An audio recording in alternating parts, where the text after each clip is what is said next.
cleaning that up. Welcome to Watch Mojo, and today we're counting down our picks for the top 10 2.5 Men running gags. I'm baking air biscuits. Get them while they're hot. Alan. I don't want to go. Please don't make me go. Boo! For this list, we'll be looking at the jokes that were a staple of this long-running sitcom. We're excluding catchphrases and one-liners to focus on the tropes fans most associate with this series. What do you think is 2.5 Men's most memorable running gag? Let us know in the comments. Number 10. Herb Melnick acting like a coward. After making Alan's life miserable, Judith marries pediatrician Herb Melnick, a man who remains constantly under her thumb. Stuck in an unhappy marriage, Herb tries to live vicariously through Alan and Charlie, but has to skirt around Judith to do so. Hi, Dad. Bye, Mom. Good luck, Herb. Bye, Jake. Wish I was going with you.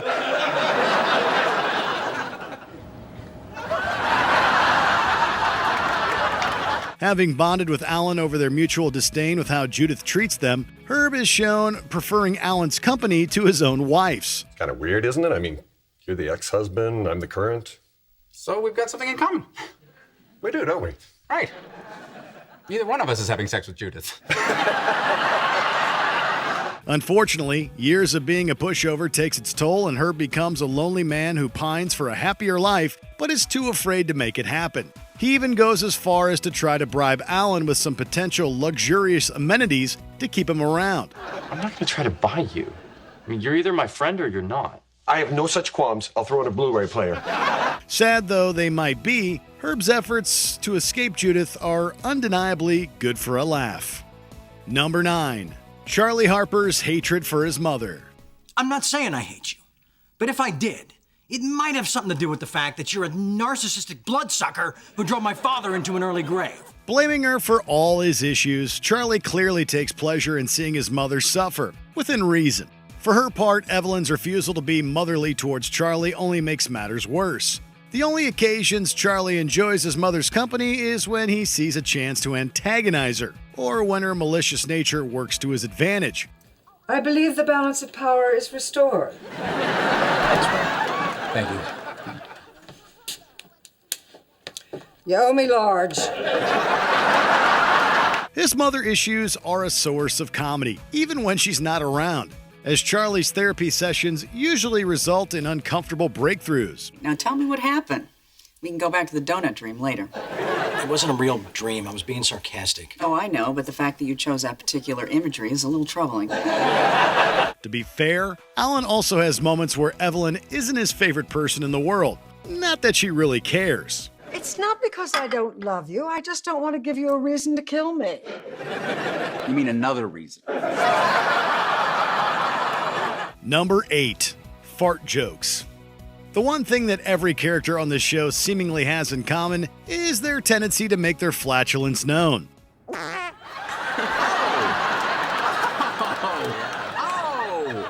Oh, well, very funny. So you want to go toot for toot? Well, check this out. This brand of potty humor might be considered cheap laughs, but they're generally well-timed enough to be amusing. It also highlights the character's inherently unclassy nature. And this isn't limited to the core cast. Just about every recurring character has had their moment to let one rip over the course of the series. What are you doing? Just getting comfy. Snuggling up on the world's best pillow.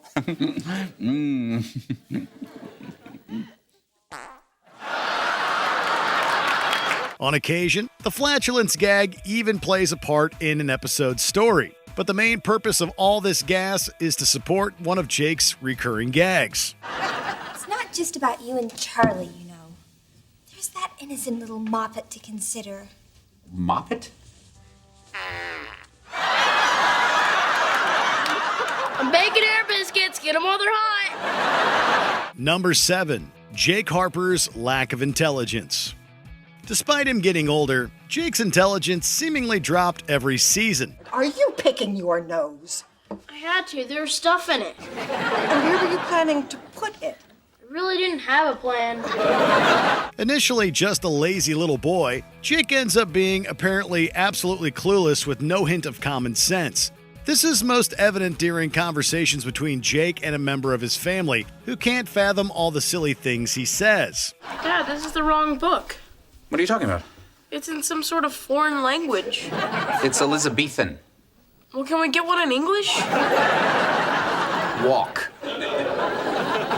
This ranges from him suffering in studies at school to missing obvious hints when someone is interested in him. You smell like strawberries. It's my lip gloss. Cool. Does it taste like it smells? You want to find out? Sure.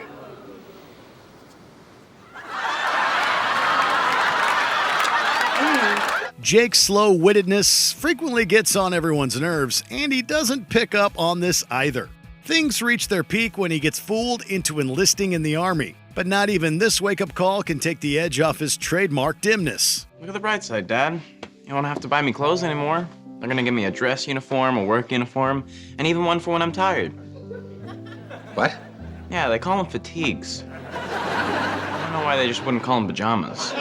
Number 6. Drunk Charlie Harper. Always with a drink in hand, Charlie's moments of inebriation are too many to count.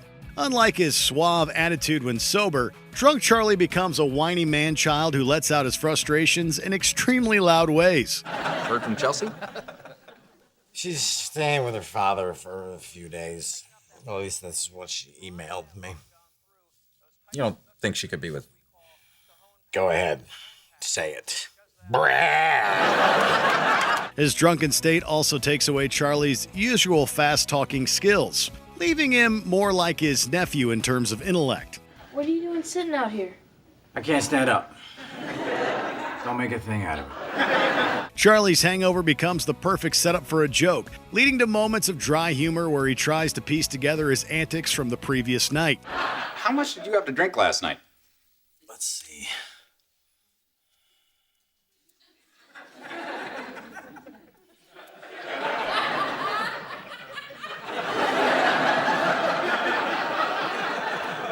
This state has its benefits too, as the only time Charlie seemingly genuinely bonds with Alan is when they're drunk beyond their wits. Okay, next. Things we have in common. Oh. Charlie. Same last name, same last name. Very nice. Number 5. Alan Harper moving out, then back in. Okay. That settles it. I think it's time we moved. We? Yeah, we. But I'm still welcome. The greatest lie Alan ever told was that he could live without the Malibu beach house. Having moved in during the pilot episode, he remained there right until the end of the series. That being said, Charlie's numerous swipes at his expense did make Alan move out on a few occasions, only for his younger brother to move right back in soon after. I'm sorry we overstayed our welcome.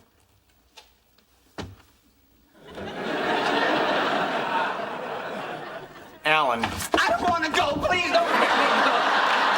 I love it here. I love it so much. This practice doesn't stop after Walden buys the house, with his and Alan's arguments prompting the latter to leave. And yet, circumstances work out in such a way that Alan returns to the beach house as always. Okay, maybe I should go. Maybe you should. Fine. Okay.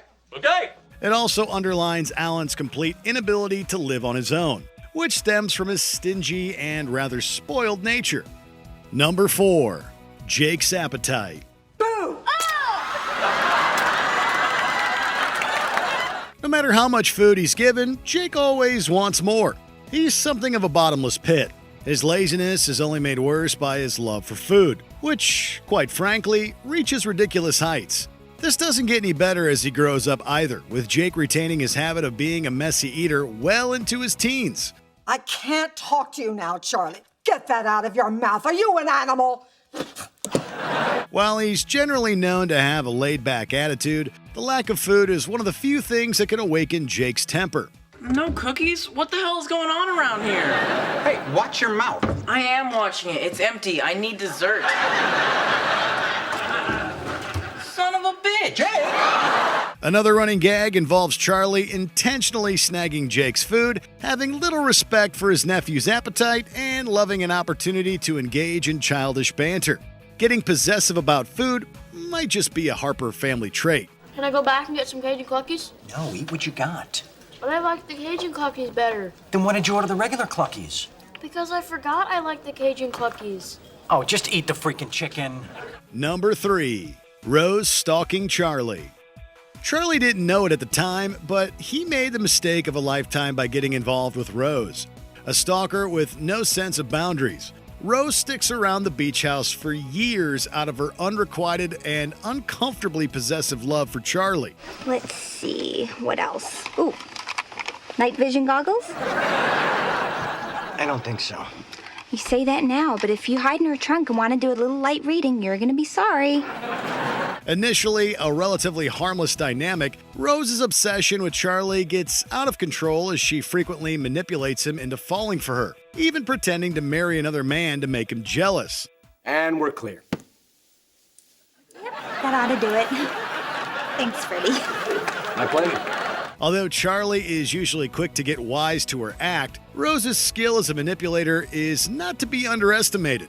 Later in the show, she winds up extending her talents to Walden as well. Oh my God.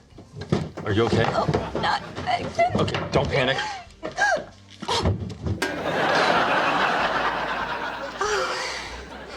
Thank you, you saved my life. Number 2.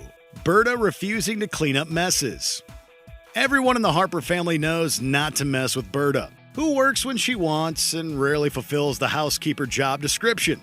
Ever at the ready with a scathing remark, Berta is a constant source of amusement. She's got a pocket full of quips for any situation, but the most reliable gag sees Berta appear at the end of a humorous situation and refuse to clean up, when that's clearly not the main issue. I ain't cleaning that up. Rather than ponder over the weirdness of a given moment, Berta's only concern is that she not be left with the mess created. Say what you want about me, but at least I've never chosen to have women in my life who do nothing but mistreat me. Hey, stud, I don't know what kind of sick, twisted party you had in your bedroom the last couple of days, but I sure as hell ain't cleaning it up.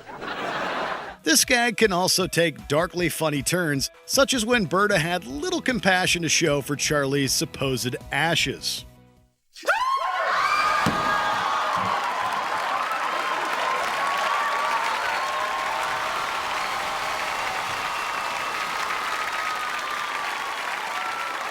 I ain't cleaning him up. Before we unveil our top pick, here are a few gag honorable mentions. Alan's cowardly behavior, because even Alan's own reflection thinks he's a wimp. Come on, you spent your whole life being a doormat. This is your chance to finally get what you deserve. But what about the guilt? The hell with the guilt. Let's be bad guys. Alan and Walden acting like a couple, because there's no need for fan fiction where these two are involved. Sometimes I worry that I'm not good looking enough for you. Oh, perfect just the way you are. My alley cat. A nickname. Charlie making fun of Alan, because this sibling rivalry is pretty one-sided. We're just having a little moonlight skinny dip in the ocean. Good thinking. Nothing more romantic than seaweed hanging from a cold, shriveled penis. Charlie's playboy lifestyle, because this is the kind of dilemma only Charlie can have. Wait a minute, you broke up with Sarah so you could hook up with her roommate?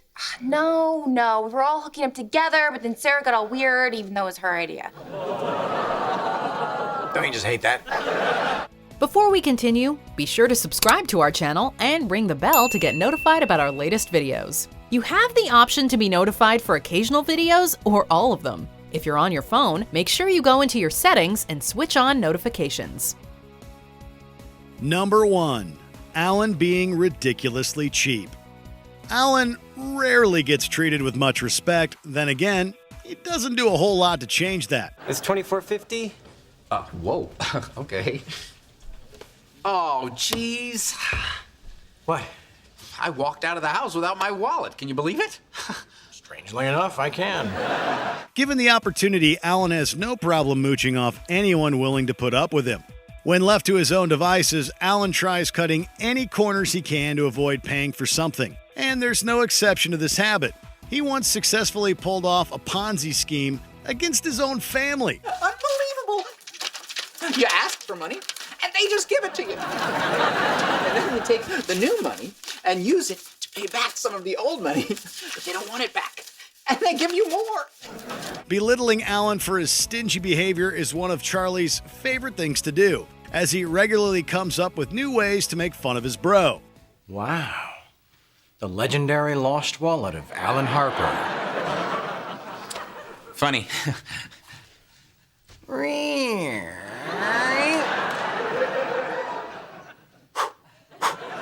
On many occasions, Alan's inherently cheap personality leads to extremely embarrassing incidents, though they don't seem to embarrass him enough to alter his ways. Why don't we just go to a hotel? Well, we could, but wouldn't that feel kind of cheap? I'll tell you what feels kind of cheap. You. Do you agree with our picks? Check out this other recent clip from WatchMojo, and be sure to subscribe and ring the bell to be notified about our latest videos.